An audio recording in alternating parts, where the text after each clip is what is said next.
I was on a team that went down to the Virgin Islands. We'll talk about some of the challenges and conditions we found there, and hopefully have a couple of minutes for some pointed recommendations from my work. My office, like I said, we do a lot on sheltering operations. We work both within the city and with our federal partners on shelter health assessments. We have a large residential building assessment program. The city has a post-emergency canvassing program, which we also play a large hand in. Back in environmental health, we also work on restaurant canvasses after emergencies large and small. We do a fair bit of risk communications, targeted provider communications. We give industrial hygiene support, do syndromic surveillance for both heat-related illnesses, cold-related illnesses, and carbon monoxide poisonings, and evaluate building water systems. Not on here also is our vector surveillance and control work that we do. Look to the summer if you're in New York City, in the Rockaways or Staten Island, parts of the Bronx. We have a new shiny helicopter doing spray operations. Also, we do a lot of work on a day-to-day for power outages. Recently, we had a couple of large power outages. They do impact morbidity and mortality. Even the small outages that have a large effect on the food supply, we have seen a uptick in food-related restaurant grading failures in power outages. We do look at that. Recently, we've been working on a pilot project with the federal government within power data, looking at those people who are dependent on electrically dependent medical equipment, and looking at ways we can work with the power utility to increase the sign up for those programs. Generally, we try and work with the power provider in New York City, it's Con Edison, to provide us with real-time or near real-time data on the power grid. We have a pilot program also with restaurants where when we see a power outage lasting where the estimated time for return is greater than 4 hours, we now have an automated messaging system that goes to those restaurant operators. So I was on a team after Hurricane Maria. We spent a lot of time preparing to go down. We had a multidisciplinary recovery team. So it wasn't a emergency response team, but a recovery asset team. The help was provided through the Emergency Management Assistant Compact directly to the Virgin Islands Department of Health, who requested us. We went down with a team lead, myself as the Environmental Health and Emergency Medical Services Specialist, another Emergency Management Specialist, Communications Specialist, psychiatrist, clinical psychiatrist, and another clinical provider who's focused on health systems. So I had a really good plan going in, and here it is. I thought, okay, here we are. I'm going to meet with food safety folks. How many food safety establishments do they have? How many inspectors do they have? How many have been inspected? How are we going to do the daily inspection reports? I was thinking in a very New York City data-centric way. How are we going to do this? What does the food code look like? What does the health code look like? Moving on to water systems, how are they dealing with disruptions? Were they boiling water? What kind of testing was being done? What kind of air quality problems were we seeing? Both indoor air quality, also the external outdoor air quality. What kind of messaging was happening? So I had all these thoughts going in, and well, much like the view down there every day, not everything was the rainbow picturesque in my planning as I thought. So bottom line up front.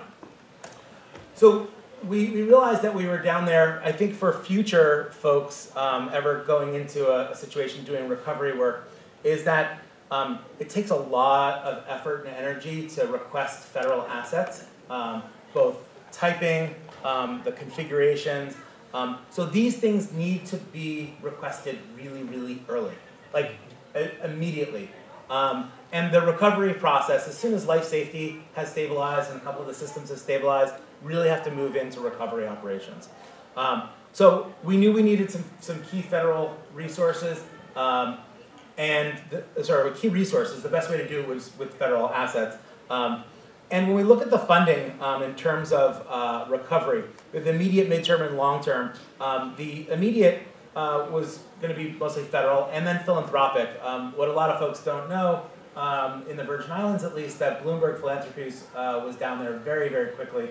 And they grabbed staff from the Bloomberg Industries to work on the ground and to sort out some big picture funding issues and big picture projects, and funneled a lot of private sector money into the Virgin Islands very quickly. When you move into the midterm, that's when some of the federal monies started to come in, but also partnerships were being formed and they were able to get funding. And then when we look to the present and beyond, even last week there was an announcement of $45 million infusion into the Virgin Islands. Some of the conditions that we were seeing when we came in there. So you can see a picture from Charlotte Amelie. The roofs obviously gone from some of these places, but they were functioning. I believe that pink building was the Department of Education building for the entire territory. So critical, really critical infrastructure being damaged and destroyed. And then of course the Charles Harwood Hospital on St. Croix had just gone through a renovation. So a couple weeks before, this was all brand new, and now this was completely flooded in mostly unusable space. And that, the Charles Harwood Hospital in St. Croix, was the headquarters for the Department of Health. We also had to deal with some non-traditional workspaces. We thought we were going to have some regular office space, so oftentimes I was joined in my office by chickens. And for any safety officers or industrial hygienists in the room, that's the only reason I took that picture of my colleague standing next to a couple barrels of corrosive, because that's where we had time to do our work. And then being stuck on a pier outside of our building because we had literally missed the boat.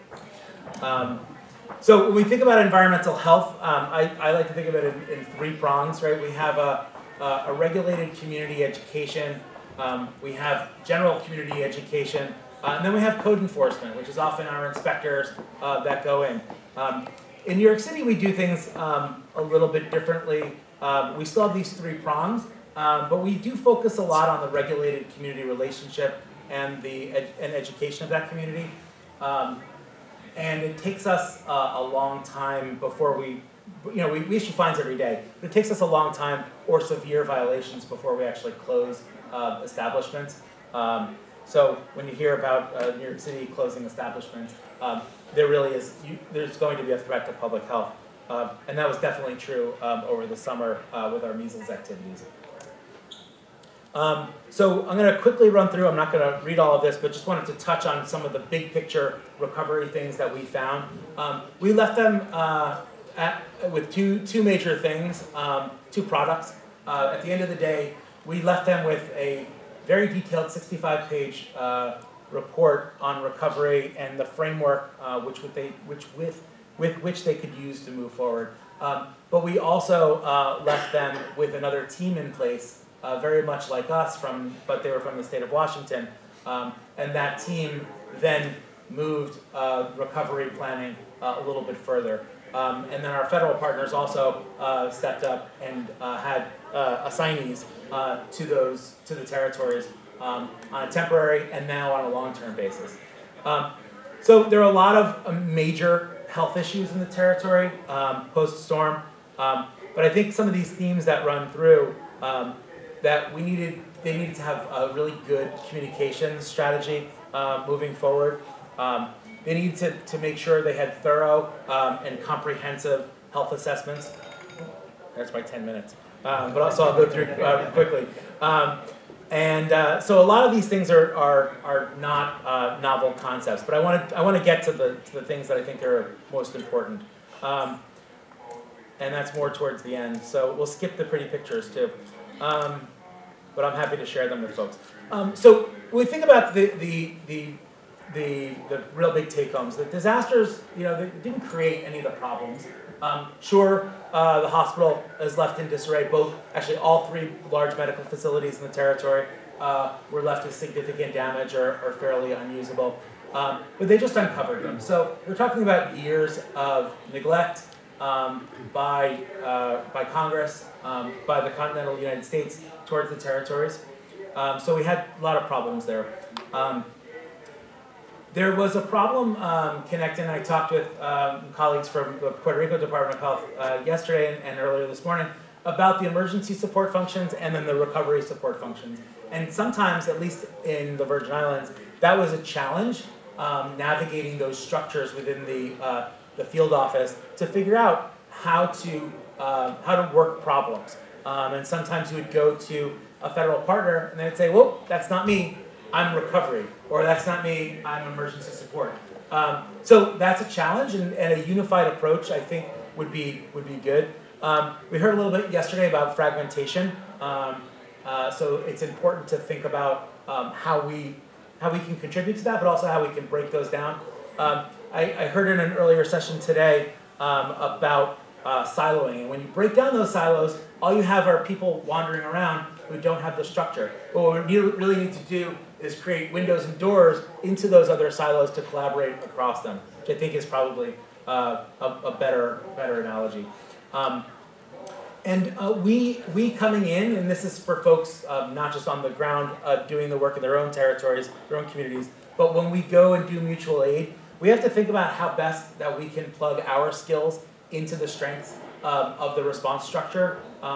We hear time and time again, all responses, all emergencies are local, but it really is the responsibility of us as responders to make sure that we keep that local and keep that decision-making process and structures in place.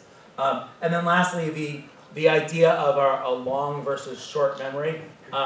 I take with me the many emergencies that I've done, worked on over the years, but sometimes I often forget some of the things, so I need to file those things in my long-term memory versus my short-term memory to make my response activities more effective. So I guess we'll take questions after.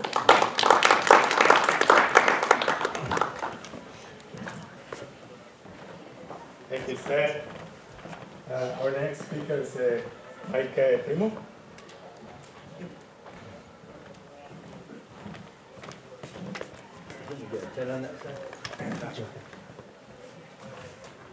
No fancy slides, you're just gonna get me. I would say a pretty face, but that would be a lie, and I don't do that. So I'm just gonna go over a couple of quick things. Obviously, we're talking about response and recovery, resilience from disasters, a monstrous subject, correct? So I'm gonna break it down to basically two things and concentrate on power outages, and I'm gonna let you guys know what we did in response to Maria. That seems to be a big theme of the conference. I'm going to let you know that. Just so you're real quick, if you didn't read the bio, I've been doing this for 17 years with the health department. So I've been involved in all the emergencies since 2002, not 9/11, but everything thereafter. So H1N1, Ebola, Zika, measles, the big four on the public health side. Irene and Sandy, which were really two big ones on the healthcare facility side, evacuation types. And I work at the state level, so I'm one level up from Seth. And basically, I am an expert at nothing. My expertise is at coordinating. And that's what a straight leg, that's what I call a straight leg emergency manager does.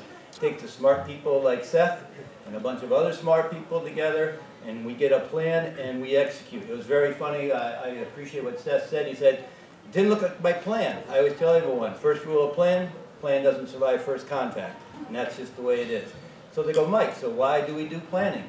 For the mental gymnastics of understanding the plan and problem solving and saying, hey, what can I get to? And if you can get to an 80% solution, then I say during response, then you got to go. So I take all the what I do is I take all the subject matter leads at the State Health Department, whether that be EPI, environmental like Seth, labs, public affairs, legal, all the healthcare side, so healthcare facilities, hospitals, nursing homes, adult homes, and everything else that you can think about. So we have subject matter leads that we bring into stuff. Mary sits in our subject matter lead calls we have once a month with all those people and more, and just share our ideas. So, first subject I want to talk about, power outages. We all know inside our brain housing group and in our guts that obviously, and from studies here, even here at UAlbany, Extended power outages result in negative health outcomes. There's no argument about that. And we know that being said, so Mike, what do you do about it? Anything that you can do to mitigate that is going to help during a large power outage. Two things to think about. Number one, infrastructure, improving the power grid, any way that you can, okay? Well, you know, let engineers figure that part out, but develop multiple and redundant power sources. Doesn't matter if it's grid, generator, solar. Flexibility is key. In the engineering, if you could have zones where you could surge and conserve on different zones, that would be awesome. Anything you can do on the infrastructure is going to help that out. And then hardening or fortifying or otherwise increasing the resilience of those infrastructures, huge. So that's the infrastructure side. Mike does nothing about that. But I do not know a lot about operational stuff. So what can we do operationally? One big thing you can do is identify the electric-dependent citizens. Who's on a ventilator? Who's on oxygen concentrators? Who's dependent on those? Now, it's interesting that HHS on the federal government side has a system, it's called Empower, that gives to the states and the localities. New York City gets a readout every, I think it was 6 months, now I think we're at a quarter, and tells you everyone from the CMS data who's on an oxygen concentrator, who's on a ventilator, who's electrically dependent. So that's a good first step. But one of the big problems that you have is, what do you do once you know who they are? And it gets down to prioritizing who gets what. Now that's a huge ethical issue. If you want a dissertation subject, I would invite you to do that one. Because coming up with how you give out scarce resources is a monstrous deal. And I'm going to tell you right now, there's no good solution. But you're going to have to do something. Because you're only going to have so much of this, and you're going to have this many people need it. You're not going to hold it, God forbid. Well, at least Mike Primo said, don't hold it. You got to give it to someone. So you got to figure out or come up with some kind of thinking that you can defend on how you're going to do that. Let's see. Home care, huge. A lot of people, there's a lot more people leaving hospitals earlier and going into home care and staying at home care longer. Okay? So we need to identify those folks. And more importantly, which has not been a lot of work done, is identifying home care workers as, I won't call them emergency responders, but emergency supporters. Especially when you get into evacuation situations or places where there's limited travel. How do we get these folks there to get to their folks that they're seeing? It's okay if you got the power turned on for them, but there's other stuff those folks need. That's a huge issue. And then ensure that there's medical special capabilities at all shelters. It is the law. It's the federal law. However, it's severely expensive for the staff and the supplies to run a shelter for everybody. Develop trained health and medical teams that have the ability to deploy on no notice or short notice, or doing other different strategies like a point of dispensing where we give out vaccinations. Do a mobile pod, we call them pods. A mobile pod, go house to house. We did it in Schoharie and Irene for tetanus vaccines. These are just but a few strategies that you can look at that would help improve the situation. How much time I got? Did you do it for me? What we got? Good to go. Okay, I'm going to go Hurricane Maria. Okay, what did we do for that? You heard Seth talk about EMac. That's the Emergency Management Assistance Compact. Think of it as just think of it, it is a legal agreement between states to share resources during emergencies. Everyone's signed in, can share resources during emergencies. There's a whole EMac process to go ahead and request resources. You heard Seth said they requested the resource for the recovery team and they provided it. We did the same thing, except we did it with health and medical teams, or MHTs. And what we did was we leveraged the hospital staff to develop the teams. The issue here is that EMac is for state workers. Most hospital people are private sector. So how do we get these hospital people to deploy via EMac? And you want to do that because you get your liability with that. Okay? Huge issue. So what we did was, and if you think about this for the fake lawyer law school guy here, is we had to do an MOU, a memorandum of understanding, with each of those facilities that sent people with their lawyers and our lawyers, and just think about doing that. And we had 11 facilities that participated. Mostly those facilities from New York City and Long Island, but there was Albany Med from up here, and there was Strong Memorial from Rochester. So that was the solution to the issue that we had. We didn't have any MHTs. That's why one of my things I just mentioned that was have these teams developed and ready to go. So we used the federal model of a 7-person team, where they have 7-person team, and if you need 14, 21, 28, 28's a full disaster, a full EMac team that you hear on the news sometimes, with medical assistance team going out. It would be 28 doctors and nurses to go with that. So that's what we did. We tried to set up 7, 14, 21 teams.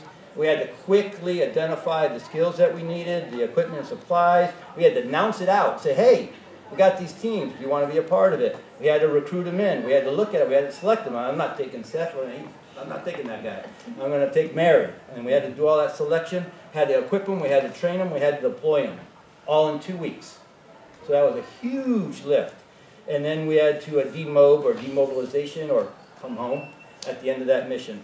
While we were in theater down in Puerto Rico, in our case, the teams needed to identify what mission assignments they had, ensure accountability, consistent communication, and then as I already said, we had 11 facilities that went down. We deployed 2 teams of 78 each, broken down into 7-person teams. Don't do the math, not quite right, but hey, people wanted to go, so we sent them. 2 2-week deployments back to back. Team 1, Team 2. Team 2 replaced Team 1. And they went down from the 12th of October and came back on the 8th of November. Team 1 was in 7 locations. Team 2 was in 8 locations. 3 different types of missions. Field Medical Station, FMS. Think of a big field hospital where there wasn't a hospital before. Most people are younger than me out here. If you ever saw the show MASH, think of that. The next mission was medical surge. That means bringing staff into an already existing hospital, or mobile medical, moving around village to village, kind of doing that mobile pod that I told you about.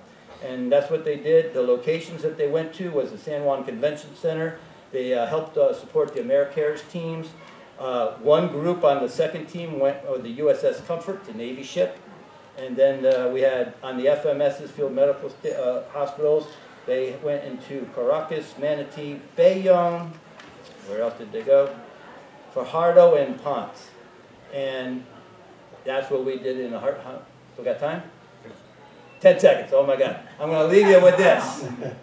I'm going to leave you with the most important thing from my point of view is a functioning incident command system, or ICS. Probably hear that a lot from emergency managers.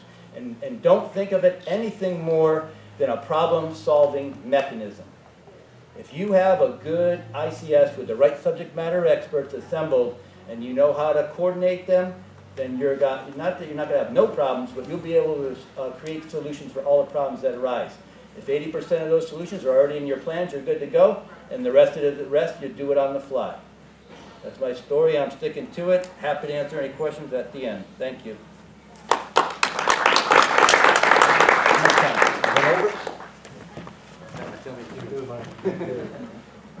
So our next panelist is Dr.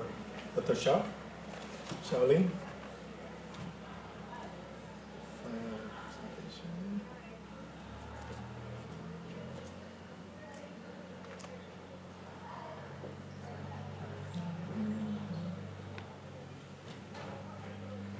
I think you want my pen. It ran away. I'll find it later. No, I got another one. I'm a emergency man.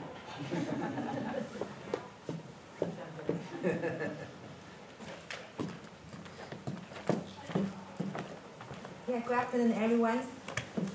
Today, I think I really enjoyed the first 2 talks from Seth and Mike. I think they give a very practical point of view for disaster preparedness. So I'm going to just a little bit shift the gear to talk about how can we translate research findings to public health practice and also emergency preparedness. I just start with some of our findings, then we talk about how can we translate to the policy levels. So we found multiple environmental hazards occur during Hurricane Sandy, such as like flooding in Sandy's, like cause for blackout, power outage, and subsequent fire. And also because during the time the snow, cold weather can lead to the people use the power generator, so can cause like higher carbon monoxide levels, so it's the air pollution problem come out. And power outage also cause the sewage rundown to cause the water quality problems. So all these multiple environmental factors, they interact each other, so can can also intensify the disaster impacts. So we found our research finding can assist the environmental officials to identify the multiple co-environmental hazards for improving the responses. And also I want to highlight here is we found one of the most dangerous is like the power outage. I think Seth and Mike just mentioned that. We also found that it's like the most strongest and direct impact on public health. And especially in Hurricane Maria's, 95% of the citizens, they have a power outage, lasts from several months, and even some of them are 2 years. So this is definitely the most public health concern among all the environmental hazards.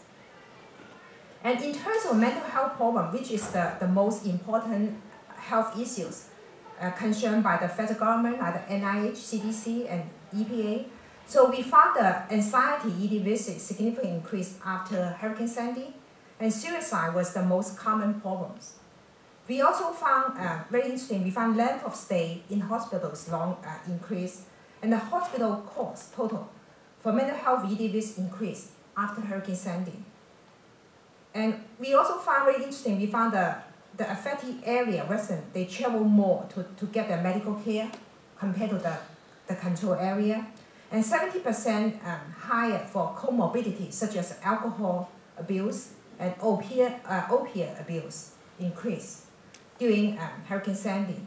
Another thing we found very interesting, we found both, in addition to increased risk in the affected area for mental health, we also found even the nearby unaffected area, the people probably stressed, they also increased the mental health problem as well. Yeah. So based on this finding, we hope we can help the state and county officials and hospital managers learn what's the disaster what's disaster burdens, and also what kind of specific mental health problems related to hurricanes, and the length of stay, cost increase, and comorbidity. This is all can help benefit the clinical facility in case management, and also they can range the bed, right, available bed during the disaster, and also comorbidity represent the severity of a disease, like for treatment for them. And another thing I think I heard Maria's talk last time, talk about vulnerability. I think very interesting because we also developed the vulnerability and resilience index based on Sandy's data.